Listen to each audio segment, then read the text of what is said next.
Text 29.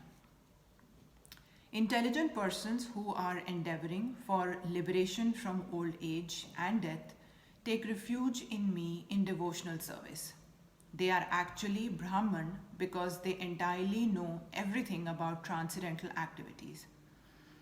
Birth, death, old age, and disease affect this material body but not the spiritual body. There is no birth, death, old age, and disease for the spiritual body. So, one who attains a spiritual body becomes one of the associates of the Supreme Personality of Godhead and engages in eternal devotional service, is really liberated. I am spirit.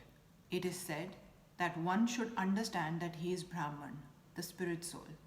This Brahman conception of life is also in devotional service as described in this verse. The pure devotees are transcendently situated on the Brahman platform and they know everything about transcendental activities.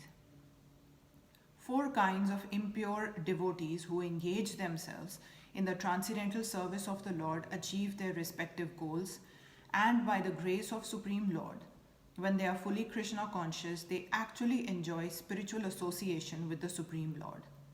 But those who are worshippers of demigods never reach the Supreme Lord in his supreme planet. Even the less intelligent Brahman realized persons cannot reach the supreme planet of Krishna known as Vrindavan. Only persons who perform activities in Krishna consciousness are actually entitled to be called Brahman because they are actually endeavoring to reach the Krishna planet. Such persons have no misgivings about Krishna and thus they are factually Brahman. Those who are engaged in worshipping the form or arka of the Lord, or who are engaged in meditation on the Lord simply for liberation from material bondage, also know by the grace of the Lord the purports of Brahman, Adi Bhuta, etc. are as explained by the Lord in the next chapter.